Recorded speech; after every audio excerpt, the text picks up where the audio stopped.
Okay, so slightly belated part 2 of the pre-tribals.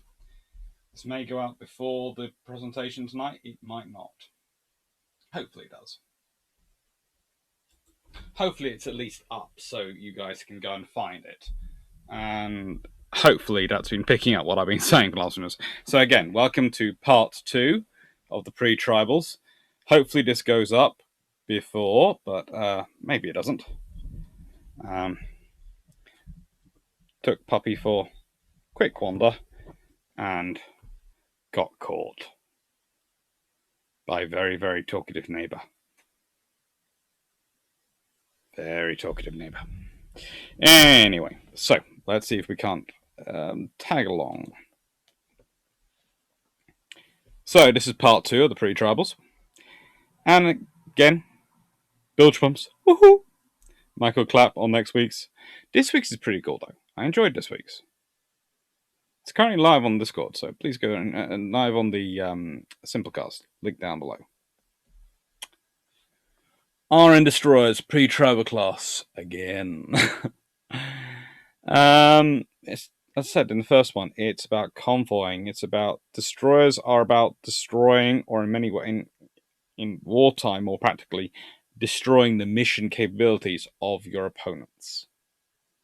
Whether that be by torpedoes against larger surface ships, gunfire that pushes off, maybe destroys, but pushes off attacking destroyers and torpedo boats, or anti-submarine operations which will hunt down and discourage, deter submarines. Because remember, submarines aren't that fast on the surface or under the surface.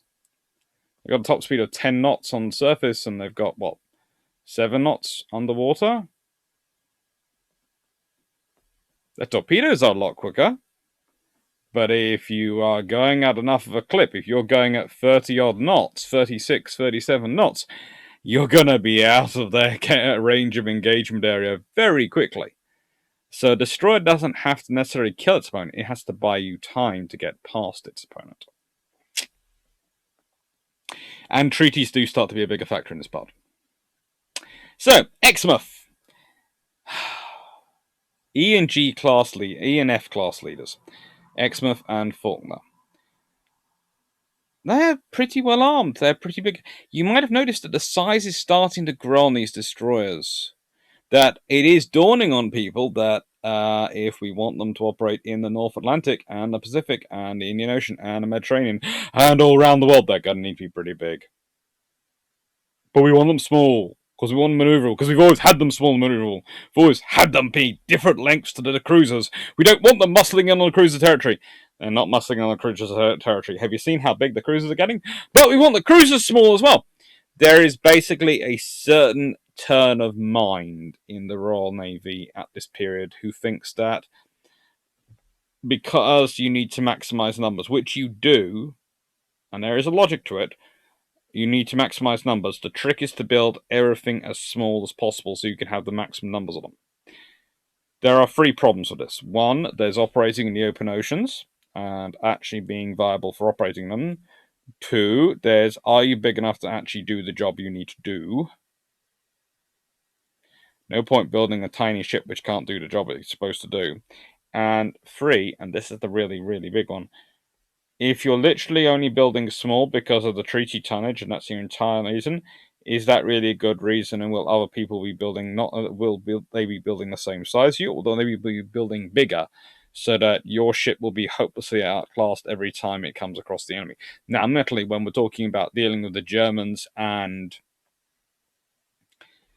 the French or the Italians, the Royal Navy's numbers were so numerous in comparison that taking on any one of them with their fleet, it doesn't matter if you're building small, individually less capable ships.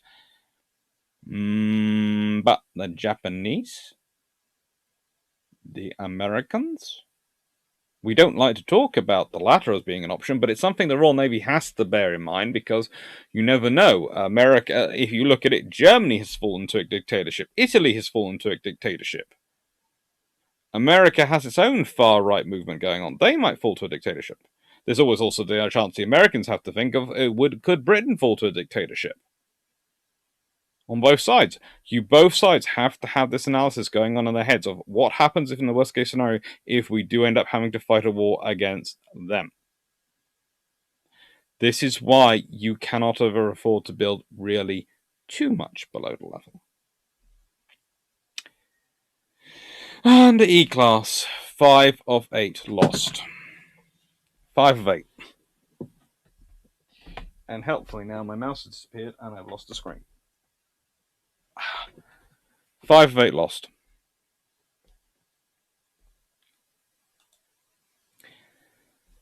It comes to something when you're going through these classes and you're going, you know what? Actually, the odds aren't that bad for the tribal class. Especially when you go back and technically, if you go back, so there are 2 destroyer leaders and 16 destroyers built as a part of a program. And so you've got 18 ships, of which 11 are lost. Mostly by 1942, end of 1942. Again, it's the Admiralty drum boilers, order 1933, all these stuff. It's 4 BL and 4.7-inch guns again. It's they're 2 quadruple torpedoes. It's all these things. They are the Royal Navy standardizes quite quickly and quite early on what sort of weapons fit they want on their destroyers. And it's borne out through World War II as a fairly good weapons fit. Okay, yes, we'd all preferred the guns to be a higher, the main guns to be able to do that, rather than just doing that. And I'm trying to be very careful here so I don't accidentally make something which would offend everyone. But basically, it's a case of, we need to do, our guns can do this elevation.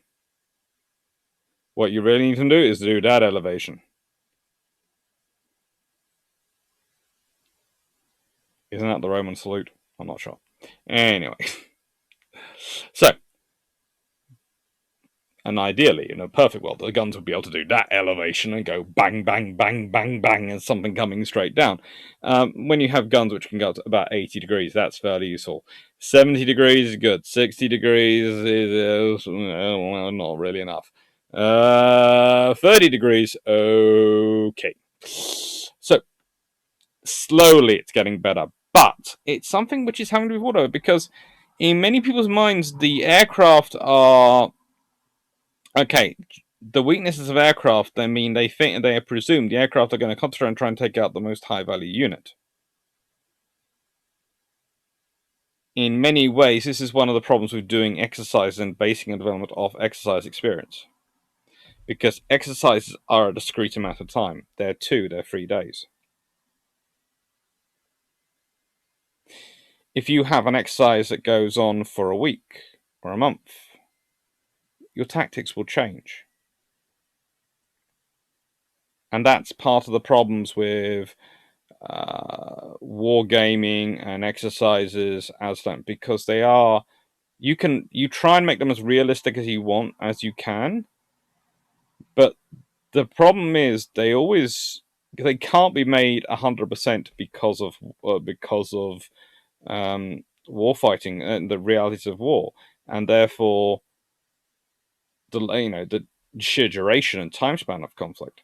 Because if you're fighting a month or years of operation, then taking out escorts and then taking out the capital ships makes sense, because if you take out the escorts, the capital ships can't do anything, or they're easier to kill when you do need to do them.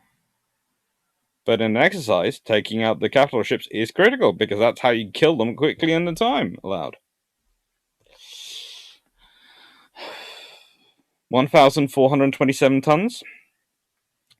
Getting nearly 2,000 tons in full,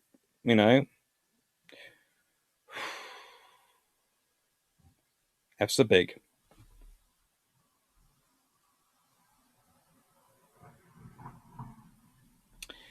Then we have the Grenville class. HMS Grenville and HMS Hardy. They're bigger, but also note actually that they're grouped together in one class, and really I don't think they should be, because I think they should be their separate classes. But if you go onto Wikipedia, it's all one class because that's the batch of flotillas that are ordered.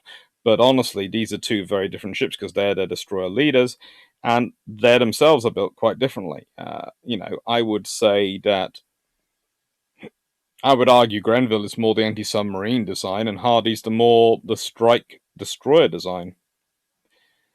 What's also interesting is what comes, further on. But they have 4.7-inch guns. And they have all the things they need to do their jobs.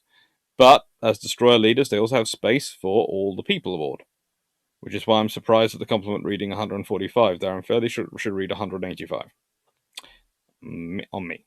That should definitely read 145. You get so worried checking all the guns and all the other ones, you don't notice the complement number is wrong. Oh, well. Griffin. Griffin's cute.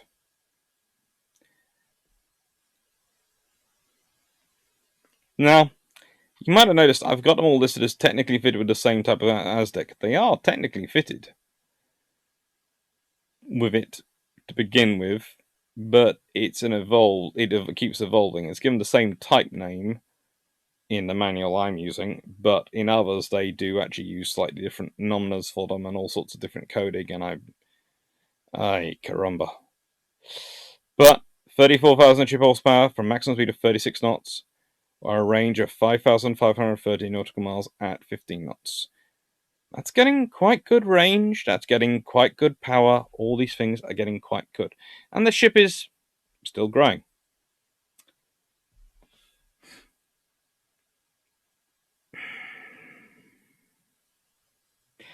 I would always say the H class are prettier than the Gs, mainly because I like that they bring in the new style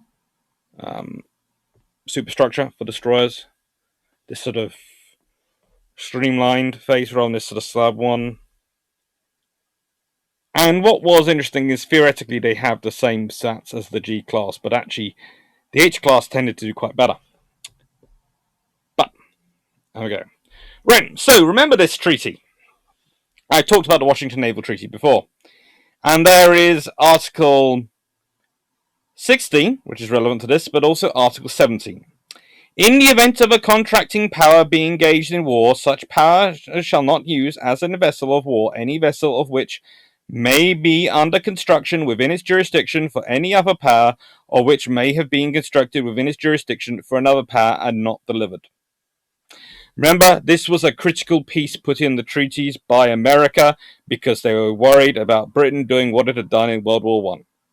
It was critical. Britain, in accepting this, the Americans made in Britain accepting this, the Americans gave the British many concessions as an agreement for this. And there's also Chapter 2, Part 3, Section 1B. The standard displacement, numbers 4 and 5, the standard displacement in tons and metric ton of each new ship to be laid down, and the principal dimensions, namely length at waterline, extreme beam at or below waterline, mean draft, and standard displacement, and all these things will be supplied between each contracting powers. Theoretically, it makes it impossible for you to bluff, because our architects, naval architects, can figure out what your naval architects can figure out. Date of completion of each new ship and its standard displacement in tons and metric tons, and the principal dimensions, namely length at waterline, extreme beam, and or below waterline, mean draft at standard displacement at time of completion.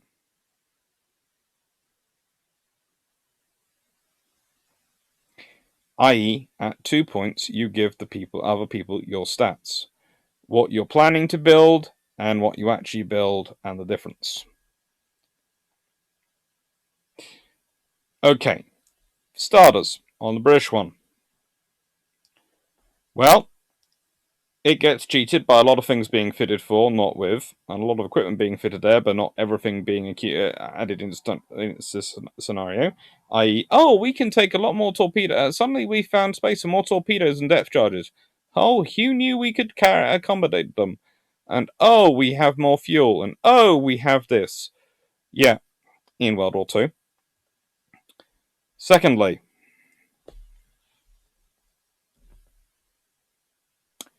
meet the Brazilian H-class. Yes. So here's what actually happened. The British won a whole load of concessions out to the Americans in the treaties for agreeing to this. Then 1939 comes along, they declare the treaties void, and they buy them.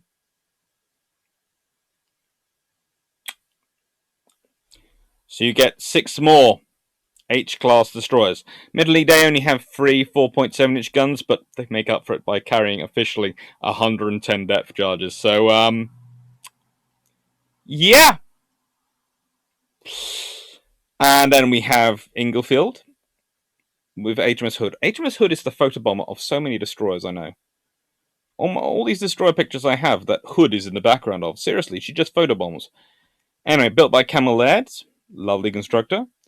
Slightly bigger, 1,568 tons standard, 2,114 tons full.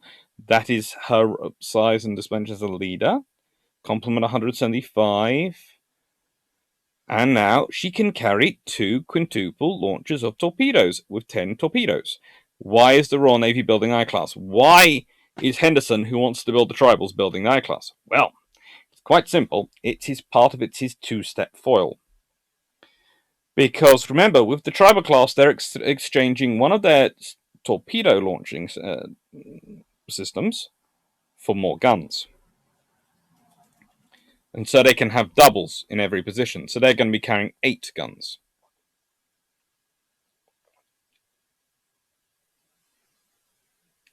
They're going to be bigger and more powerful.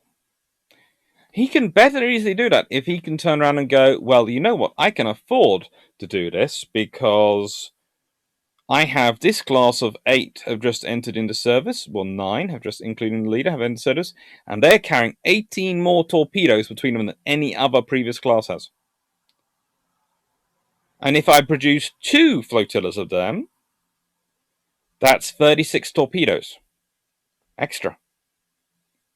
And then if I give them the Tribals, yes, the Tribals carry 32 less torpedoes than the average destroyer, but with their greater gunfire, they make it far more likely that their 32 torpedoes, and combined with the other 180 from the other 18 ships, the 2 flotillas of I-Class, well, that's 212 torpedoes being launched by 3 flotillas, plus a whole lot of gunfire to protect them as they're getting into position.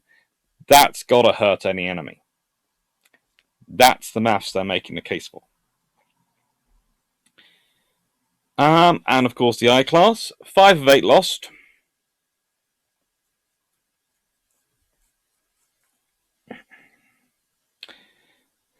(1,391 tons standard). They're good little ships.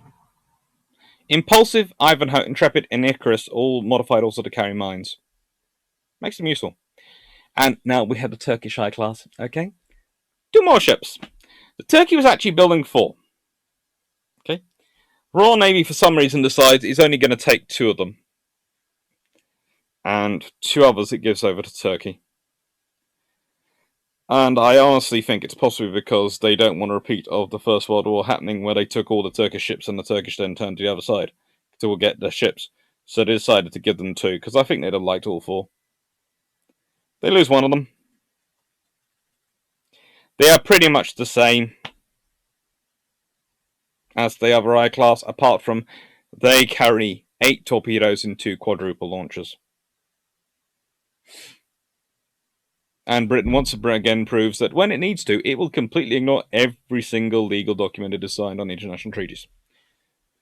So was the revolution worth it? Why did the Royal Navy just not keep rebuilding and building and building more World War I style destroyers? Why did they take a gap from the end of World War II till about World War I till about 1924 to process? They're processing the lessons of World War One, and you have sort of 2 evolutions. I would call the evolution that are coming up in this period, I would call them Destroyers 2.0. Then I would call the tribal class onwards to the pre-war classes. So 1936, roughly, tribals onwards to 1935-36 to 1940s as generation 2.5. And then I'd say World War II, the build ones in there are generation 3. And then post World War II are generation 4. Because that is what happens. That is the evolution that's going on. That is the accelerated learning that takes place. Because the world has changed, but also destroyers have changed with it. They have proved a very adaptable platform, and that has been useful. And this is why they're there.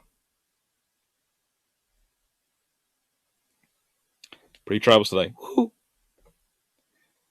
Patreon video, Outcome of Spanish Armada, Little Boot Wars. I'm looking forward to all that. I am. Battle of Textile and Crete. Gonna be fun. So if you want to follow me elsewhere, it's Twitter, AC_Naval History. Patreon. Very, very generous patrons I have. They help me keep me in books. And Global Maritime History. Right. I hope you've enjoyed this slightly abridged and rushed second introduction, but I did cover pretty much everything I wanted to cover. And of course, there is always the live, which I'll be able to cover a lot more in.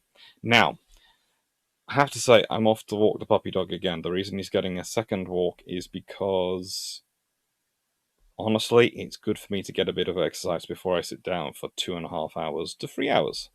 It's, though, 2.5 hours tonight, I think, because, yes, it's Mysteries of the Deep Night.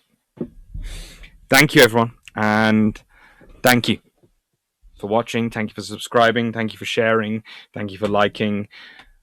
It all helps a lot. It's all nice of you. Thank you. Take care.